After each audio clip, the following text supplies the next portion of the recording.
Hello दोस्तों, मैं अरविंद कुमार आज की इस वीडियो में आप सभी का स्वागत करता हूं। आज हम देख रहे हैं AIB के एग्ज़ाम के लिए कुछ महत्वपूर्ण क्वेश्चंस।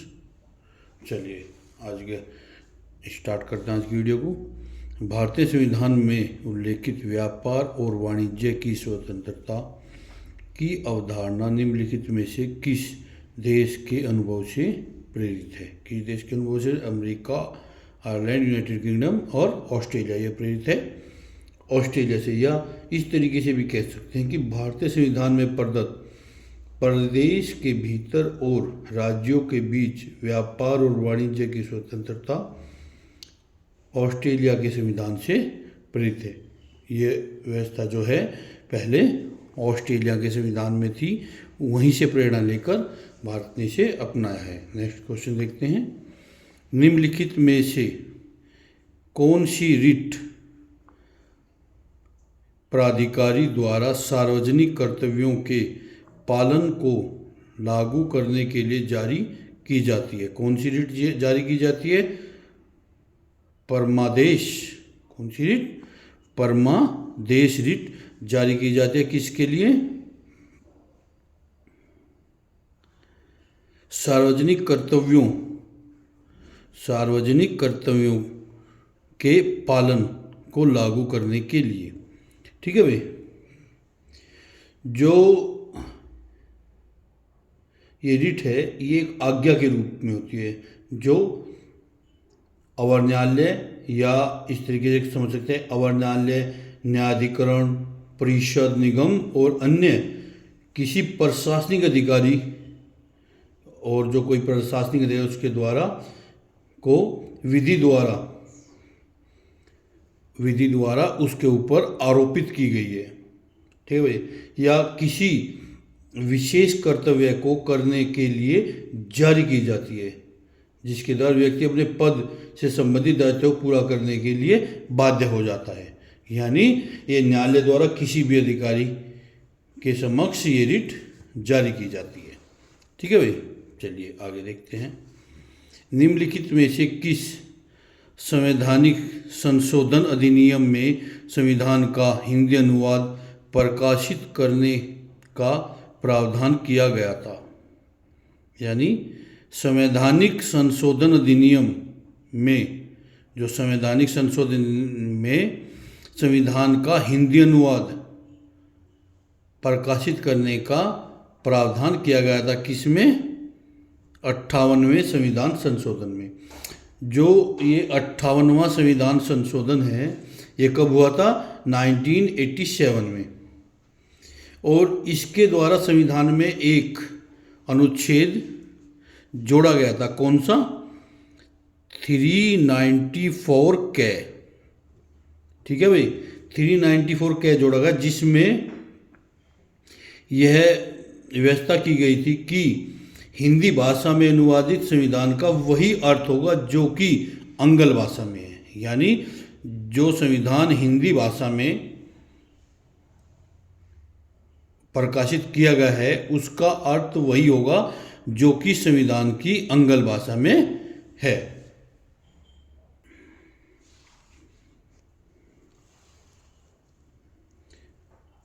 निम्नलिखित में से कौन सा आभासी विधान पर ऐतिहासिक निर्णय है?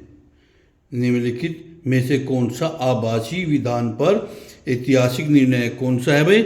बिहार राज्य बनाम कामेश्वर सिंह। बिहार राज्य बनाम कामेश्वर सिंह। इसमें क्या है? जो बिहार राज्य बनाम कामेश्वर सिंह है, इसमें AIR 1951 SC 252 में एक वाद का अवलोकन है। एक वाद है जो किसके नाम से है? बिहार राज्य बनाम कामेश्वर सिंह। ठीक है भाई।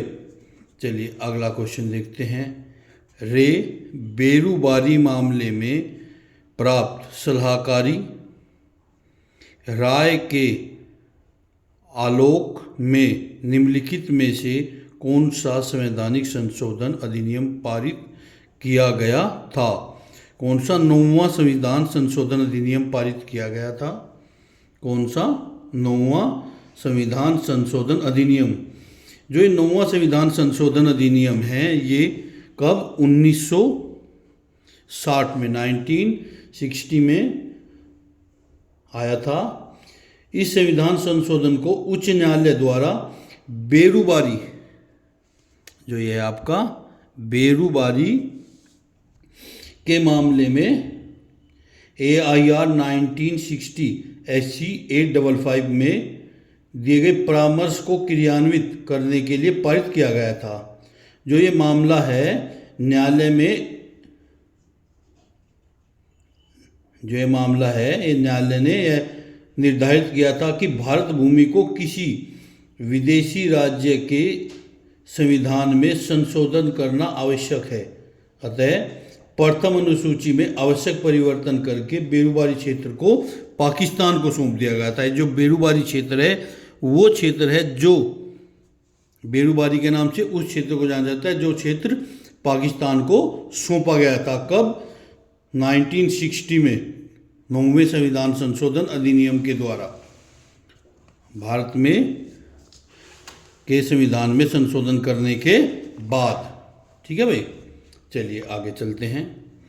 भारत के संविधान का निम्नलिखित में से कौन सा प्रावधान केंद्र विधि और राज्य विधि के बीच असंगति के प्रश्नों को हल करने के लिए प्रासंगिक है? अनुच्छेद 252 अनुच्छेद भारत के जो संविधान है, भारत के संविधान का अनुच्छेद 254 किसके संबंधित है?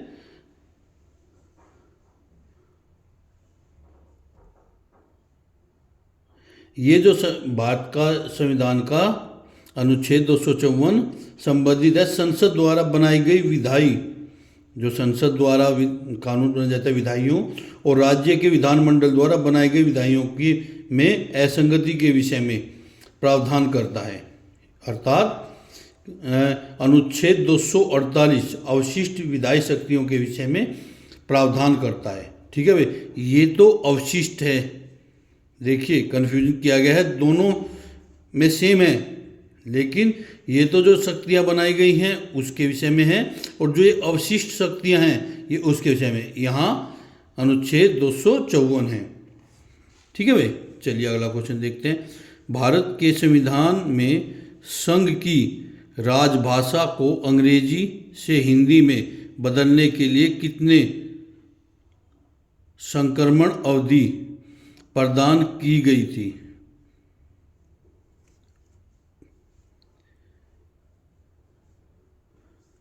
तो प्रदान की गई थी कितनी भाई? 15 वर्ष प्रदान की गई थी, 15 वर्ष 15 वर्ष प्रदान की गई थी। किसके लिए? जो भारतीय संविधान के अनुच्छेद 343 के तहत संघ की राजभाषा के विषय में प्रावधान किया गया। यानी जो संघ की, भारत क्या है? भारत राज्यों का एक संघ है। ठीक है भाई, भारत क्या है? भारत राज्यों का एक संघ है। ठीक है भाई, और संघ की एक भाषा है। ठीक है भाई, संघ की एक भाषा पहले क्या थी? पहले संघ में की जो भाषा थी वो अंग्रेजी थी, तो उसको बदलकर हिंदी करने के लिए 15 वर्ष का समय दिया गया था। अनुच्छेद 343(2) इसमें भाई अनुच्छेद 343(2) के जो खंड क है, यानी फर्स्ट कह लीजिए या खंड क कह लीजिए, उसमें बताया गया है कि संविधान के प्रारंभ में 15 वर्ष की अवधि तक संघ के उन सभी शासकीय प्रयोजनों के लिए अंग्रेजी भाषा का प्रयोग किया गया, और बाद में चलकर से हिंदी करने के लिए कहा गया। चलिए अगला क्वेश्चन देखते हैं। निम्नलिखित में से किस मामले में यह निर्णीत किया गया कि सवर्ग में एकल पद पर कोई आरक्षण नहीं हो सकता? यानी किस मामले में यह निर्णीत किया गया कि सवर्ग में एकल पद पर कोई आरक्षण नहीं हो सकता? चक्रधर पासवान बनाम बिहार राज्य। चक्रधर पासवान बनाम बिहार राज्य के वाद में यह निर्णीत किया गया था कि सवर्ग के में एकल पद पर कोई आरक्षण नहीं हो सकता है। चलिए अगला क्वेश्चन देखते हैं। किसी कामकाजी महिला के साथ उसके कार्यस्थल पर यौन उत्पीड़न को भारतीय संविधान में निम्नलिखित में से किस प्रावधान का उल्लंघन माना जा सकता है? कामकाजी महिला के साथ उसके कार्यकाल या कार्यालय स्थल पर, कार्य करते समय या कार्यालय स्थल पर यौन उत्पीड़न को भारतीय संविधान के निम्नलिखित में से किस प्रावधान का में इसका उल्लेख है इसका अनुच्छेद 19 फर्स्ट के अनुच्छेद 19 फर्स्ट के 6 अनुच्छेद 19 फर्स्ट के, देखिए इसमें गलत दिया गया है 19 फर्स्ट का, ये जी की जगह 6 है, 6, ठीक है भाई। 19 फर्स्ट के 6 में ये दिया गया है। चलिए 19 फर्स्ट के 6 में दिया गया सभी नागरिकों को कोई वृत्ति, उपजीविका, व्यापार या कारोबार करने का अधिकार प्रदान है, यानी उनके कार्यस्थल पर उनके साथ बदसलूकी ना हो। ठीक है, चलिए अगला क्वेश्चन चलते हैं। भारत के संविधान के अनुच्छेद 25(2) बी और 26 बी के बीच टकराव को हल करने के लिए निम्नलिखित में से कौन सा सिद्धांत लागू किया गया था या किया जाता है? सामंजस्यपूर्ण निर्णय का सिद्धांत। सामंजस्यपूर्ण निर्णय के सिद्धांत को कानून की व्याख्या में नियम का मुख्य नियम माना जाता है। नियमों का मुख्य नियम जब भी दो या दो से अधिक कानूनों के बीच या किसी कानून के दो या दो से अधिक भागों या प्रावधानों के बीच संघर्ष का मामला होता है तो कानून की व्याख्या सामंजस्यपूर्ण निर्णय पर की जानी चाहिए, अर्थात विसंगतियों की स्थिति में परस्पर विरोधी भागों को के बीच उचित सामंजस्य स्थापित किया जाना चाहिए ताकि एक भाग दूसरे के उद्देश्य को विफल कर दे। चलिए अगला क्वेश्चन देखते हैं।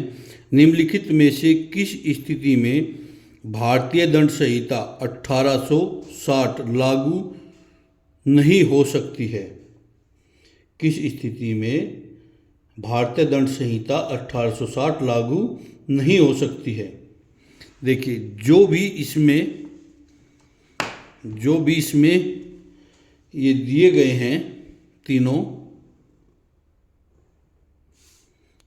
गलत हैं, इनमें कोई भी ऐसा नहीं है जो सही हो, इसलिए क्वेश्चन गलत है। इसका सही आंसर है भारतीय दंड संहिता 1860 की धारा 4 का अवलोकन, जो की धारा 4 है उसमें ये सब दिया गया है। ठीक है भाई, ये क्वेश्चन गलत है। अगला क्वेश्चन चलिए। भारतीय दंड संहिता 1860 के अंतर्गत वर्तमान में कितने प्रकार के दंड विधान हैं? कितने प्रकार के दंड विधान है? 5 प्रकार के दंड विधान हैं। भारतीय दंड संहिता 1860 की धारा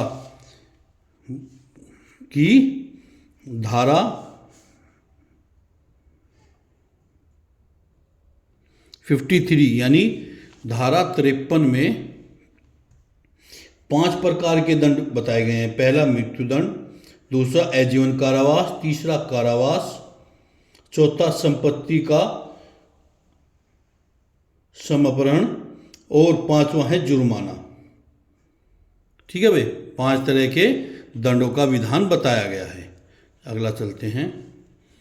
ए और जेड मनोरंजन के लिए एक दूसरे के साथ तलवारबाजी के लिए सहमत होते हैं। इस तलवारबाजी के दौरान उचित रूप से खेलते हुए ए जेड को गंभीर रूप से चोट पहुंचाता है। ए द्वारा निम्नलिखित में से कौन सा अपराध किया गया है? ए द्वारा निम्नलिखित में से कौन सा? कोई अपराध नहीं किया गया, क्योंकि जो ये कृत्य हुआ है ये किसी को हानि पहुंचाने के उद्देश्य से नहीं हुआ। वो मनोरंजन के लिए खेल रहे थे, जिसमें वो अचानक हुआ।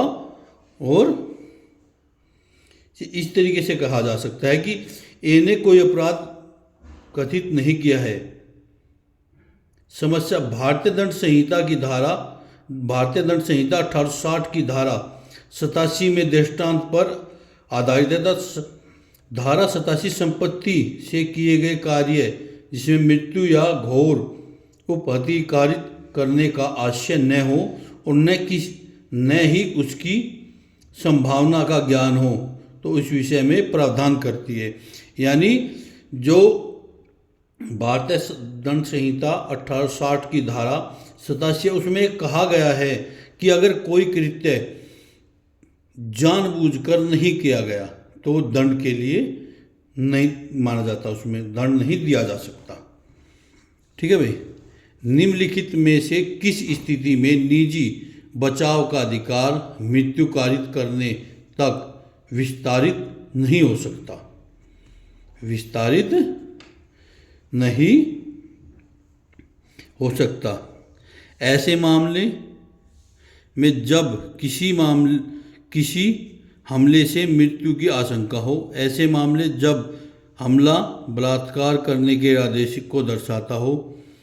ऐसे मामले में जब हमला साधारण चोट पहुंचाने के इरादे को दर्शाता हो, या ऐसा मामला जब हमला अप्राकृतिक वासना को संतुष्ट करने के लिए इरादे से किया गया हो। इसका सही आंसर है ग। ऐसे मामले में जब हमला साधारण चोट पहुंचाने के इरादे को दर्शाता हो। ठीक है भाई, साधारण को दर्शाता हो। जो भारतीय दंड संहिता 1860 की धारा 100 की धारा 100 में यह प्रावधान किया गया है कि शरीर के प्राइवेट प्रतिरक्षा के अधिकार का विस्तार मृत्यु कारित करने पर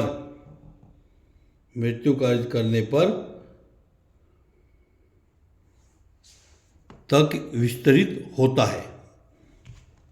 ठीक है भाई। अगला क्वेश्चन चलिए।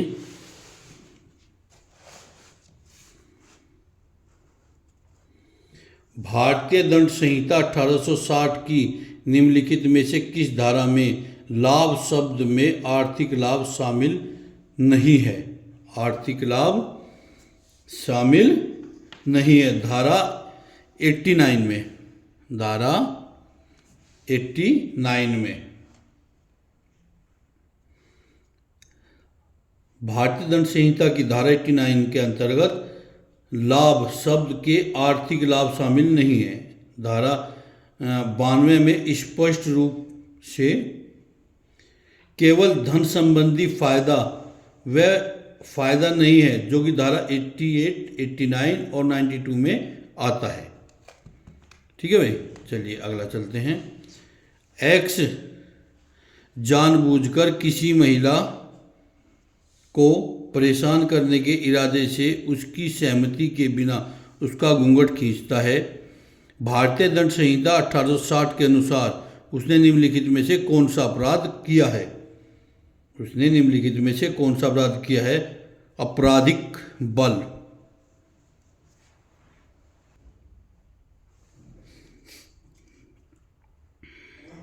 एक्स ने भारतीय दंड संहिता 1860 की धारा 350, धारा 350 में परिभाषित आपराधिक बल का अपराध किया है। अगला क्वेश्चन चलिए। भारतीय दंड संहिता 1860 के तहत ऐसे व्यक्ति के लिए क्या सजा निर्धारित की गई है जो किसी नाबालिग को अपंग बनाता है, ताकि ऐसे नाबालिग का इस्तेमाल भीख मांगने के लिए किया जा सके?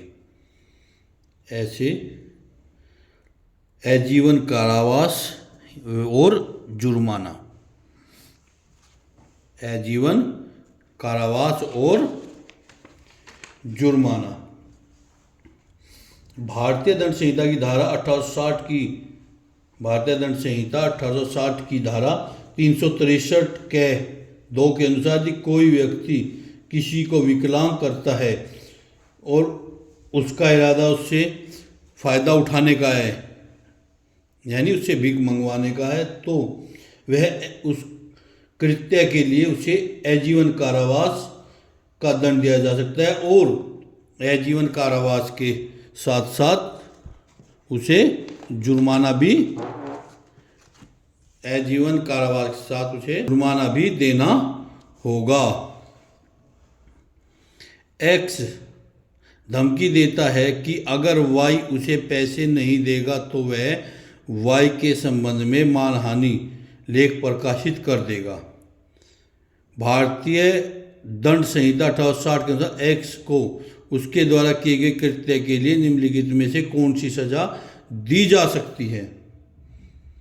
के लिए कौन सी सजा दी जा सकती है? 3 साल का कारावास या जुर्माना या दोनों? कारावास, जुर्माना या दोनों। एक्स ने भारतीय दंड संहिता की धारा 383 की धारा 383 के अंतर्गत अपराध किया है, जिसके लिए धारा 384 के अंतर्गत 3 वर्ष तक का कारावास या जुर्माना या दोनों दंड दिए जा सकते हैं। भारतीय दंड प्रक्रिया संहिता 1973 के अनुसार सहायक सत्र न्यायाधीश निम्नलिखित में से कौन सी सजा पारित करने के लिए अधिकृत है? मौत की सजा, आजीवन कारावास, 10 वर्ष की अवधि के लिए कारावास की सजा या 10 वर्ष से अधिक अवधि के लिए कारावास की सजा। इसका सही आंसर है 10 वर्ष तक की अवधि के लिए कारावास की सजा। भारतीय दंड प्रक्रिया संहिता 1973 की धारा 28(3) के धारा 28(3) में जो सहायक सेशन न्यायाधीश है वो मृत्यु या आजीवन कारावास या 10 वर्ष से अधिक की अवधि के कारावास के दंडादेश के सिवा कोई ऐसा दंड दे सकता है जो विधि के द्वारा विधि में प्राधिकृत हो। ठीक है भाई, आज की क्लास में इतना ही, मिलते हैं अगली क्लास में।